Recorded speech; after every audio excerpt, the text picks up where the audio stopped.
Hello, and welcome to the Charles Norman Show. How are y'all?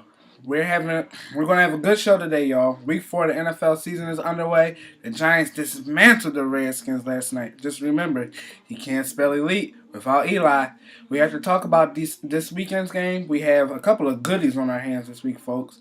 America's game of the week this week will take place in Levi Stadium. My Philadelphia Eagles will take on my dad's San Francisco 49ers. I'll touch on that game a little later. I'll give my picks for Week 4's games. You guys, we went 2 shows without stuff from the entertainment world. I have a lot to cover because the entertainment world is buzzing. Closing out the show today, we'll go back to this week's assignment, which was to find what makes you happy and to live it. I can't wait to get to that part of the show. Here we go. Starting with sports. And yesterday's show, I picked the Redskins to beat the Giants. I was wrong, but forgive me. I was thinking about scandal. Kevin Kolb and the Redskins. Kirk Cousins and the Redskins look bad. He threw 3 interceptions in 1 quarter last night. I know RG&E was happy to see that. I didn't watch the game. Like I said yesterday, I was not interested in it, and I didn't care to watch it. Like, they're bums. I'll give my picks before I get into America's game of the week. I think I'm going to take the Bears over the Packers, the Colts over the Lions, the Lions over the Jets, not the Colts over the Titans, Lions over the Jets, the Dolphins over the Raiders. That game is going to be played in London. Then I'm going to take the Ravens over the Panthers, the Steelers over the Bucks, the Texans over the Bills, the Chargers over the Jaguars, the Falcons over the Vikings, and the Saints over the Cowboys. Now on to America's game of the week. I think it's going to be a really good one. However, if this game goes the way both of the teams have been playing this year, the Eagles should win. We have the best second half team going against the worst second half team. The 49ers have scored a total of 3 points in the second half this year.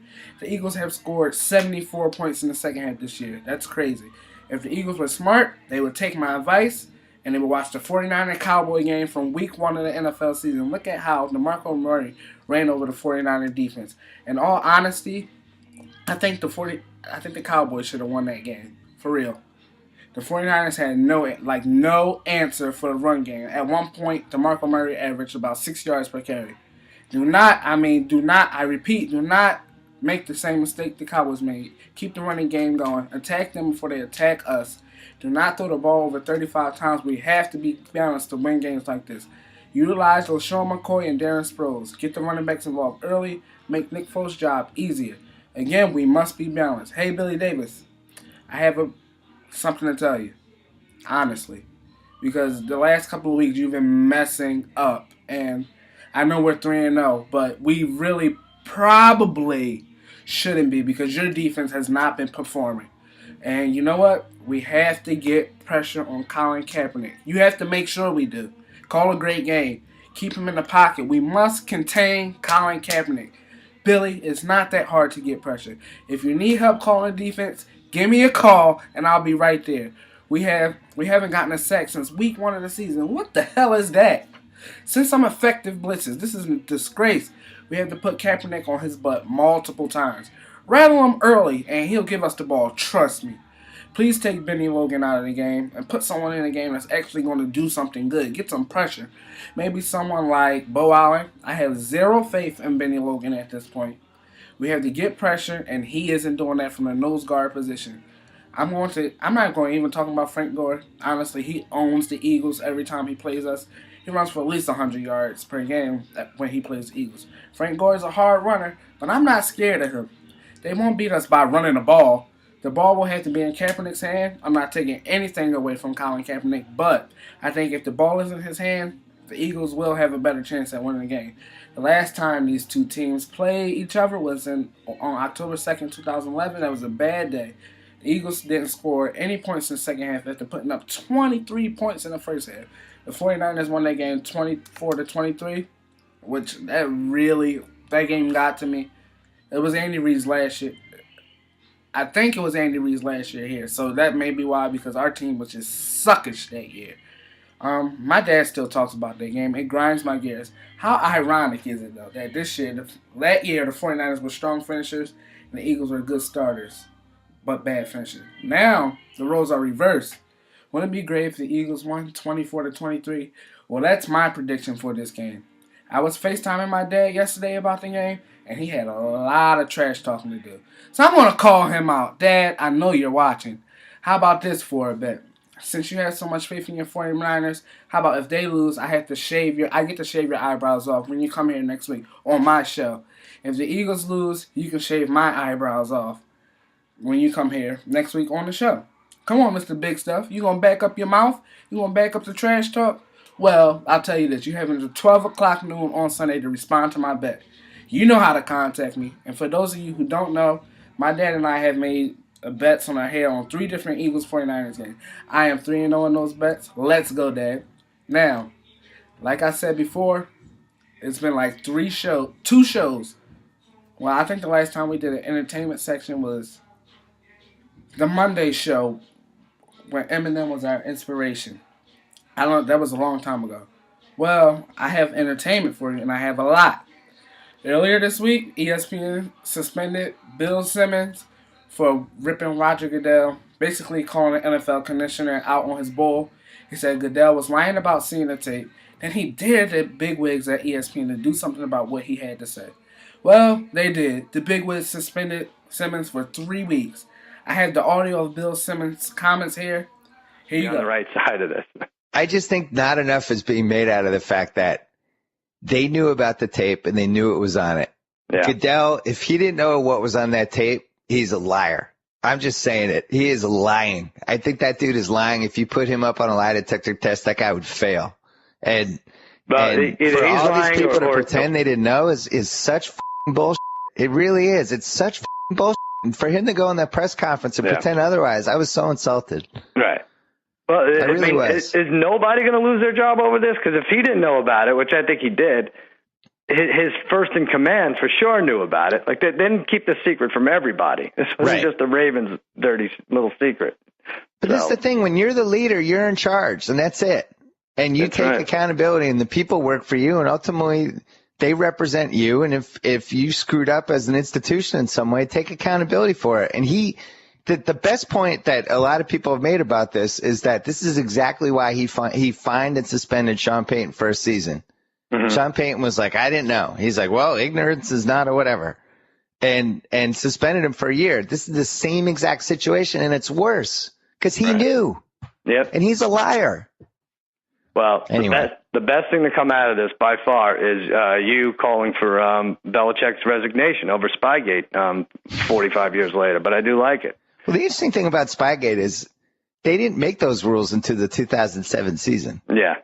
Everyone's like, you cheated to win the 3 Super Bowls. They didn't cheat. There were no rules in place. They cheated in that Jets game in 2007. They lost the first-round pick because of it. Mm-hmm. But I just think it's not the same. I'm clearly kidding around, but yeah, no, no, it is. But there are similar elements. But I think Rice. Listen, the Ravens released him, so it doesn't matter. Mm-hmm. But he has a total case with this appeal because if he went in there and he told Goodell exactly what happened in the tape, sure, and Goodell or somebody who worked for him had seen the tape. And Goodell's reaction was, you were suspended for 2 games. You can then no longer go back and change that suspension. Right. Ray Rice isn't playing football this year. It doesn't matter. Right.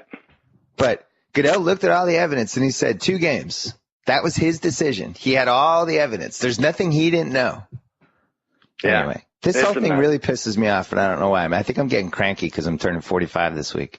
Yeah, that's right. Big birthday. You know what? Maybe I'll let you win. You're down 1-0. I don't like liars. I think just people who, when you know they're lying and they're lying anyway, those are the worst people. It's like, we know you're lying. I hear you. Look, I hate when you cheat on the lines. You say you didn't see it the day before, and then you pick like 7 exactly. But I have to go along with it. That's why I'm such a weirdo. I would never cheat on the lines. It's like so important to me. I was like a weird integrity about it. And Roger Goodell has no integrity whatsoever. All right, let's move on. Green Bay at Chicago Sunday. Green Bay at Chicago. I really hope somebody calls me or emails me and says I'm in trouble for anything I say about Roger Goodell. I think it's pretty safe. If one person says that to me, I'm going public. You leave me alone. The commissioner's a liar, and I get to talk about that on my podcast. Thank you. There you go. We'll bleep the F and the BS maybe, but otherwise. We'll bleep that. Yeah, we can bleep that. Yeah. Please, call me and say I'm in trouble. I dare you. You are fired up. At first, I didn't think he should have been suspended because he told the truth about Roger Goodell. And he made his mistake when he called out the bigwigs. They probably still would have suspended him either way, but because he wasn't being politically correct. But I applaud Mr. Simmons for saying what he wanted to say. I have more on that Ray Rice case. Last week, some officials told ESPN different things about the case that would make both the NFL and the Ravens look worse than they already do. Check out this picture of what the sources told ESPN.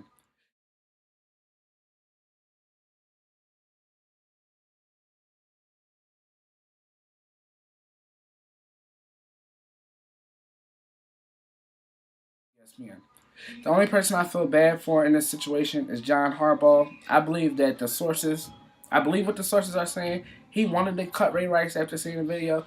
If you watch any of his press conferences involving this situation, he just doesn't look like himself. He looks uncomfortable. I believe they made John Harbaugh lie throughout this situation. I know he would have gotten rid of Ray Rice. Now, both the Ravens owner Steve Bisciotti and Roger Goodell held press conferences last week trying to control the damage that they've done to the league. But I think they did more damage than they did control. Bisciotti said those ESPN sources are from Ray Rice's camp, trying to get him back into the league. They were bad-mouthing the Ravens and the NFL, trying to take the heat off of Ray Rice. That was crap. Roger Goodell said in his press conference that he was not going to resign, so I turned it off. I still think he should resign. Let's get Troy Vincent in there to be commissioner. He'll do a great job. We have couple alerts. Moving on from the NFL news, a couple alerts. Shad Moss, formerly known as Bow Wow, is now engaged to reality TV star Erica Mena. Erica Mena? Mena? Huh? I laughed so hard when I heard about this.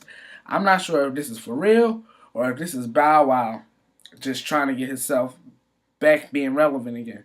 Amber Rose and Wiz Khalifa filed for divorce. Both Rose and Khalifa are accusing each other of being cheaters. Amber Rose is going to make more than $1 million from Wiz Khalifa. The couple did have a prenup, which worked out in the favor of Amber Rose. She is set to make more from having a prenup than she would without having one. And that confused me because I thought prenups were something that what you come in with is what you leave out with. So she leaving out with more than over $1 million that wasn't hers, that she didn't have. That's just a big old wowzer for me. I don't think it's cool. I personally don't believe in divorce, but sometimes it has to be an option. Another divorce on her hands is Kris Jenner. She filed for divorce from Bruce Jenner after 23 years of marriage. Their marriage has been on the rocks for the last couple of years. The couple actually separated about 2 years ago. Bruce celebrated their divorce by purchasing a NASCAR-approved sports car. Kim and Kanye are not having a good week this week. Kim was attacked by paparazzi in Paris at a Fashion Week event. Then Kim and Kanye arrived late at a fashion. Ooh. Okay, I just messed up the camera. Then Kim and Kanye arrived late at a fashion show in Paris, and when they got there, their audience booed them. And unlike American cops, the Paris cops did not care about Kim Kardashian being, I guess you can say, attacked by paparazzi, but I don't think she was really attacked. I saw the video. I don't have it for you. They said it's a minor problem, and they're not dealing with it, which I agree with them. Like, she's not that big. Okay, Jersey Shore fans, your girl Snooki has given birth to a little girl this morning. Get this. That birth was taped, and it will be shown on the upcoming episode of Snooki and JWoww. I've never saw one episode of Jersey Shore or Snooki and JWoww. I didn't even know that JWoww was a girl until about an hour ago. Singer Keisha Cole was arrested for assaulting a woman in rapper Birdman's condo. Trying to get relevant again, Miss Cole? I guess no publicity is bad publicity, huh? Did you guys watch Scandal last night? They started the season off with a huge bang. Shonda Rhimes, you are amazing. I do feel bad for Melly, and that song at Harrison's funeral was so sad. I'm telling you, that was a tear grabber. Everyone on my Facebook and Twitter timelines were crying. I wasn't. I was too busy thinking about Liv singing Fitz, the president. And isn't Liv's dad so smooth? I think he's great. I didn't get to watch the news show How to Get Away with Murder, but I heard it was great. I will watch it tonight. And make sure you guys tune in next Thursday at 9. Well, HBO did an On the Run Tour documentary that aired on Saturday, and it was not a ratings hit. In fact, it didn't do good with the ratings at all. that was surprising? Hey Beyonce, maybe it's time to get on a run from Jay-Z and get with me. Just the thought. Now, like I said earlier, our inspiration is going to come. Well, not our inspiration. We did our inspiration on Monday. We're going to revisit our weekly assignment, and I have some other things to say to you that go along with our weekly assignment. So on Monday, our inspiration came from Alice Walker. She said, "Don't wait around for other people to make you happy. Any happiness you get, you got to make for yourself." My assignment for everyone was to find what makes you happy and live it. And I want to go deeper into that right now. In the beginning, we were given the greatest gift of them all, which is life. Life may not seem like it's the greatest gift of them all, but oh boy, it is. You have to love life to feel the magnitude of its greatness. How do you love life? The most important step towards loving life is being happy with it. Happiness is a major component to loving life. Being happy with life is hard to do at times, I know. Sometimes it may feel like you have nothing to be happy for, but you do. The key to being happy is finding something that makes you happy and living it. Something that you can look forward to. It's as simple as that. You have to live what makes you happy. Ask yourself, what makes me happy? It's okay to get to know yourself. Find the thing that enables you to enjoy life. That thing that is good, that is a good time to you. That thing that makes you happy. You can make yourself happy. The thing that brings me happiness is football. There is no happier time for me than when I'm watching football, or even reading about it. I live football. It's my life's joy, honestly. Find your life's joy and appreciate it. Happiness is so important to loving life because happiness is the fire that keeps you going. When you live a happy, loving life, you will get more out of life. Living becomes more exciting when you live happy. Most importantly, when you live a happy life, you understand the magnitude of life's greatness. We only get to live life once.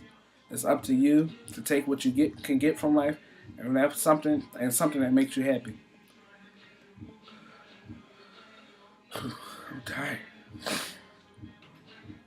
And that's our show for today. Make sure you all have a great weekend. As always, I want to thank everyone for watching the show. Please continue to view it and share it with everyone you know. Remember to find what makes you happy and to live it. Before I go, I just want to give the Cincinnati Bengals some props for signing to Devon Still and paying for his daughter's hospital bills. She has cancer, and that was a great thing for the Bengals to do. Everyone, please pray for his daughter. I know I will. Be blessed and peace.